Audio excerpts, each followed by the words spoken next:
Good morning, everyone. It's Rachelle. Happy Valentine's Day. Today is February 14th, and I apologize for yesterday's video getting cut off. I'm a novice at this. I don't edit my videos. I just film them and post them, so you're getting them in just about real time. So I apologize for that. I was flapping my gums a little bit too much, and I lost track of time. So forgive me. But I wanted to continue the conversation. I was talking about foods that were high in potassium. Since I did have a craving for bananas, I thought that maybe my body was wanting some potassium, so I would rather get it naturally with food than do supplements. I take enough supplements every day, so I don't want to add one more if I can help it. So I wanted to give you a list of the top 10 foods that contain potassium. The first one is sweet potatoes. One medium sweet potato has 694 milligrams of potassium, which is pretty good. The RDA is 4,700 milligrams for both men and women. So if you have a sweet potato every day, that's fantastic. You're getting a good portion of your potassium for the day. I actually just started trying to eat sweet potatoes, and they sit well in my gut, so I'll continue to eat them. I love them, so it's a great addition to my diet. You know, beta carotene, fiber. It's just an all-around great package. Beet greens is another one. Half a cup of beet greens has 655 milligrams of potassium, and I did try the beet greens once. We had gotten beets at the farmer's market, and they had the beautiful greens on top, so I sauteed them up like I would any other green with some olive oil and garlic, and probably, you know, some spices. I like a little chili powder in there. So they weren't bad. They were a little on the bitter side, but I don't mind the bitter greens. So if that's something that you want to try, it's a good source of potassium.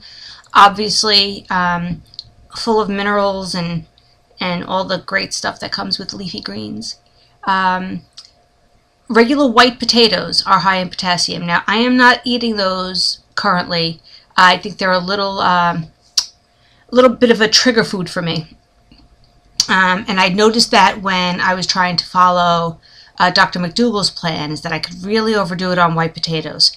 So I'm opting not to eat them. But one medium potato with the skin on is 610 milligrams of potassium. So a lot of bang for your buck. A little lower than the sweet potato, but it's good just the same.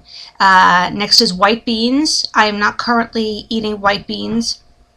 I haven't introduced them to my diet yet, and now with the gastritis acting up, I'm going to lay off that for a little while. I was hoping to reintroduce it now in the second month, but I'm going to hold off. Dates, again, that goes with the bananas that I was talking about craving. They're very high in sugar, and I love dates. I love bananas. So I'm hoping that once I get this candida thing cleared up, I would like to go back to trying to follow a mostly raw diet, and fruits are a big part of that diet. You need to make sure that you get your calories in, and dates and bananas are a great way to do that. So hopefully one day I'll add that back into my diet. But a half a cup of dates is 584 milligrams of potassium. And honestly, I don't know anybody who eats a half a cup of dates. But if you're following a raw diet and you're making some desserts with, say, nuts and seeds and dates, you're going to eat that amount a lot easier than somebody that's not following a raw diet. So the next one is yogurt. 8 ounces of yogurt, plain low-fat yogurt, is 579 milligrams of potassium. Now, I haven't introduced yogurt yet to my diet, but I am drinking milk kefir that I'm making at home. So I think it's even better as far as the beneficial bacteria goes, and I'm sure that the process is similar. So I'm sure there's got to be some potassium in there. If not, oh well, I'm not going to sweat it. Tomatoes. I'm adding tomatoes every day to my green smoothie, and I know that I mentioned this before. Body Ecology, Donna Gates does not recommend tomatoes. They're a little high in sugar. I do not react adversely to them. Your mileage may vary, so you do what feels good for you. If you cannot handle the tomatoes, whether because of the sugar or the acidity, don't put them in your smoothie, don't add them to your salad. I don't have a problem with either. And even with the gastritis acting up and a few of the issues that I'm having lately, my green smoothie with the tomato in it is not bothering my stomach, so it's okay for me. Another thing is raisins. A quarter cup of raisins, 543 milligrams. I'd say, if you're eating yogurt or oatmeal or something like that, add raisins to that. They're delicious. Again, I'm not eating them yet. Whether I will or not in the future, I'll determine in the future. And the last one on that list was clams. 3 ounces of clams have 534 milligrams. Yeah, I don't like clams. I'm not going to eat them. I probably would like them breaded and deep fried. It's not going to happen. I'm not going to have the breading, and I'm not going to have them deep fried. Not a health food as far as I'm concerned, so it's off the list. It looks like the other thing that was on this list that I didn't write down the milligrams for, was right under sweet potatoes, was orange juice. And probably because, I'm not drinking orange juice either.